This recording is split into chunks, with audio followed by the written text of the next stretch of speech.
Géraldine Vosner pour la presse internationale, Yves Tréhard pour son édito politique nous ont rejoint. Bonjour à tous les deux. Bonjour Samuel, bonjour à tous. Vous allez bien ? Oui, très bien. Allez, d'abord un coup d'œil à nos journaux, la revue de presse. Et d'abord cette question que je me pose et que je vous pose, que penser de cette initiative du Parisien aujourd'hui en France ?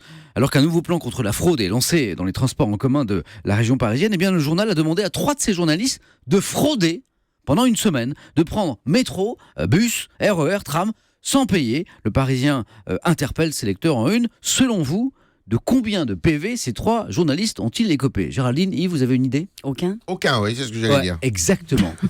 Une semaine, ils étaient 3, eh bien 0. Cela dit, vous pouvez avoir PV. une semaine où vous faites choper tous les jours. Aussi, hein. Pourquoi ? Parce que vous fraudez, Yves ? Non. Ça m'étonnerait. Les reporters font un double constat. D'abord, c'est facile de frauder. Et ensuite, les autres usagers sont étrangement passifs, sinon complices, alors que ce sont eux qui payent pour les fraudeurs. Le Parisien a beau assurer qu'il ne s'agit pas là de faire l'apologie de la fraude.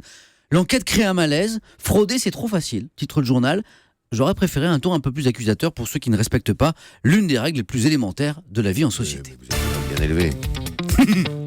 On parlait à l'instant avec le docteur Kierzek de la Journée mondiale de lutte contre la maladie d'Alzheimer. C'est une maladie qui inquiète, qui laisse désemparés. Et le Figaro ce matin fait ce constat. 1 Français sur 3 ignore qu'on peut réduire les risques. Alors comment réduire le risque d'être touché par cette dégénérescence mentale ? Eh bien avec une activité physique régulière, une alimentation saine, dormir au moins 7 heures par jour. Bon là, Géraldine et Yves, On est mal parti. on est et mal Thomas parti, et ouais. Julie qui vont nous rejoindre dans un instant. On n'a pas tout bon. Et des mots croisés, non ?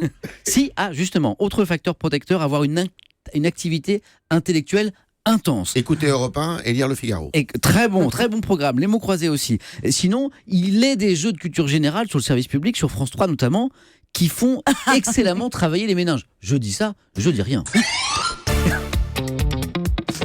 Et puis j'aime bien cette une de Libération ce matin. On y voit des graines, des végétaux, du sel, sous ce titre « Ceci est un steak ». Alors ça rappelle d'une manière inversée le célèbre tableau de Magritte. Vous savez, ceci n'est pas une pipe. Et surtout le journal constate qu'aujourd'hui le steak végétal qui imite quasiment parfaitement le goût de la viande est fin prêt, à peine plus cher qu'un steak classique. Libération ne fait pas cette une aujourd'hui par hasard, alors que de nouvelles vidéos et qu'un rapport sur les déplorables conditions d'abattage relance le débat sur la souffrance animale. Et je citerai Gandhi pour finir, on reconnaît le degré de civilisation d'un peuple à la manière dont il traite ses animaux.